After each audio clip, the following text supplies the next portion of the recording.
Catequesis sobre el Espíritu Santo. Papa San Juan Pablo II. Audiencia General, 26 de julio de 1989. Pentecostés, el don de la filiación divina. En la teofanía de Pentecostés en Jerusalén hemos analizado los elementos externos que nos ofrece el texto de los Hechos de los Apóstoles. Un ruido como el de una ráfaga de viento impetuoso, lenguas como de fuego, sobre aquellos que están reunidos en el cenáculo, y finalmente aquel fenómeno psicológico vocal, gracias al cual entienden lo que dicen los apóstoles, incluso aquellas personas que hablan otras lenguas. Hemos visto también, entre todas estas manifestaciones externas, lo más importante y esencial es la transformación interior de los apóstoles. Precisamente en esta transformación se manifiesta la presencia y la acción del Espíritu Paráclito, cuya venida Cristo había prometido a los apóstoles en el momento de su vuelta al Padre. La venida del Espíritu Santo está estrechamente vinculada con el misterio pascual, que se realiza en el sacrificio redentor de la cruz y en la resurrección de Cristo, generadora de vida nueva. El día de Pentecostés, los apóstoles, por obra del Espíritu Santo, se hacen plenamente partícipes de esta vida, y así madura en ellos el poder del testimonio que darán del Señor resucitado. Sí, el día de Pentecostés, el Espíritu Santo se manifiesta como aquel que da la vida. Y esto es lo que confesamos en el credo cuando proclamamos Dominum et vivificante. Se realiza así la economía de la autocomunicación de Dios, que comienza cuando Él se dona al hombre creado a su imagen y semejanza. Este donarse de Dios, que constituye originariamente el misterio de la creación del hombre y de su elevación a la dignidad sobrenatural, después del pecado, se proyecta en la historia en virtud de la promesa salvífica que se cumple en el misterio de la redención obrada por Cristo, hombre Dios, mediante el propio sacrificio. En Pentecostés, debido al misterio pascual de Cristo, el donarse de Dios encuentra su cumplimiento.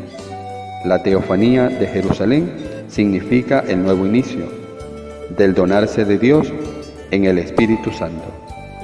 Los apóstoles y todos los presentes en el cenáculo, en compañía de la Madre de Cristo, María, aquel día fueron los primeros que experimentaron esta nueva efusión de la vida divina, que en ellos y por medio de ellos, y por tanto en la Iglesia y mediante la Iglesia, se ha abierto a todo hombre. Es universal como la redención.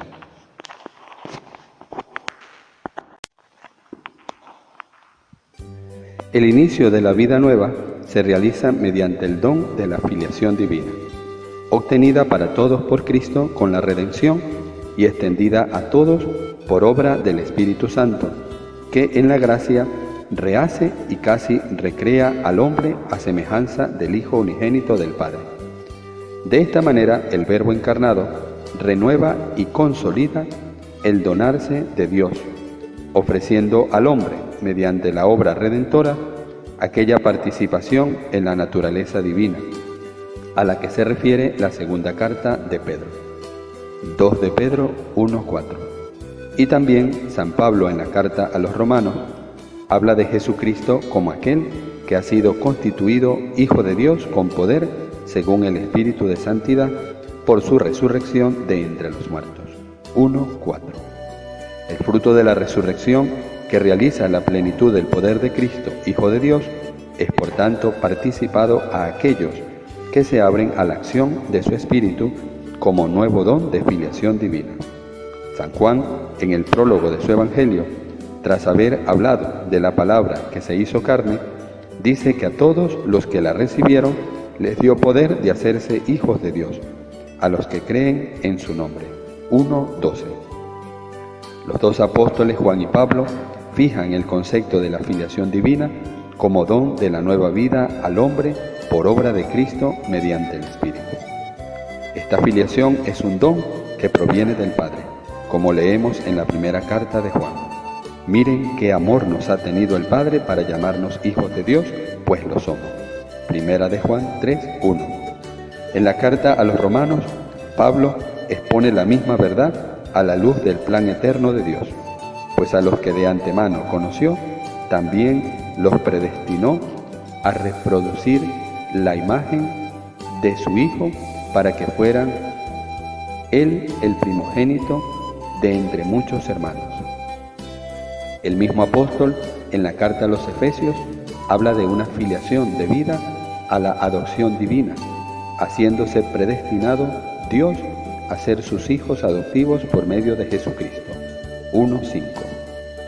También en la carta a los Gálatas, Pablo se refiere al plan eterno concebido por Dios en la profundidad de su vida trinitaria y realizado en la plenitud de los tiempos, con la venida del Hijo en la encarnación, para ser de nosotros sus hijos adoptivos. Envió Dios a su Hijo, nacido de mujer, para que recibiéramos la filiación adoptiva. Gálatas 4:4-5. A esta misión, misio del Hijo, según el apóstol en la economía trinitaria, está ligada la misión del Espíritu Santo y de hecho añade: la prueba de que son hijos es que Dios ha enviado a nuestros corazones el Espíritu de su Hijo que clama: Abba, Padre. Gálatas 4:6. Aquí tocamos el término del misterio que se expresa en Pentecostés. El Espíritu Santo viene a los corazones como Espíritu del Hijo, precisamente porque el Espíritu del Hijo nos permite a nosotros, hombres, gritar a Dios junto con Cristo: Abba, Padre.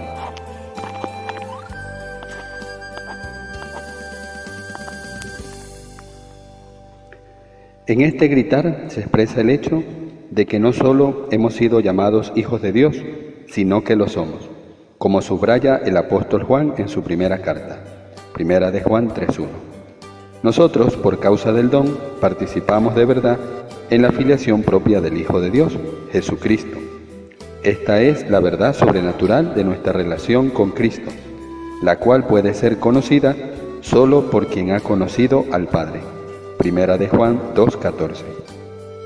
Ese conocimiento es posible solamente en virtud del Espíritu Santo, por el testimonio que Él da, desde el interior al espíritu humano, donde está presente como principio de verdad y de vida. Nos instruye el apóstol Pablo: el Espíritu mismo se une a nuestro espíritu para dar testimonio de que somos hijos de Dios.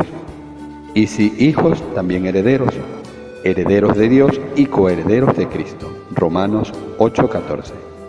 El Espíritu Santo sopla en los corazones de los creyentes como el Espíritu del Hijo, estableciendo en el hombre la filiación divina a semejanza de Cristo y en unión con Cristo. El Espíritu Santo forma desde dentro al espíritu humano, según el divino ejemplo que es Cristo. Así, mediante el Espíritu, el Cristo conocido por las páginas del Evangelio se convierte en la vida del alma, y el hombre, al pensar, al amar, al juzgar, al actuar, incluso al sentir, está conformado con Cristo y se hace cristoforme. Esta obra del Espíritu Santo tiene su nuevo inicio en el Pentecostés de Jerusalén, en el culmen del misterio pascual. Desde entonces Cristo está con nosotros y obra en nosotros mediante el Espíritu Santo, actualizando el plan eterno del Padre, que nos ha predestinado para ser sus hijos adoptivos por medio de Jesucristo. Efesios 1:5. No nos cansemos nunca de repetir y de meditar esta maravillosa verdad de nuestra fe.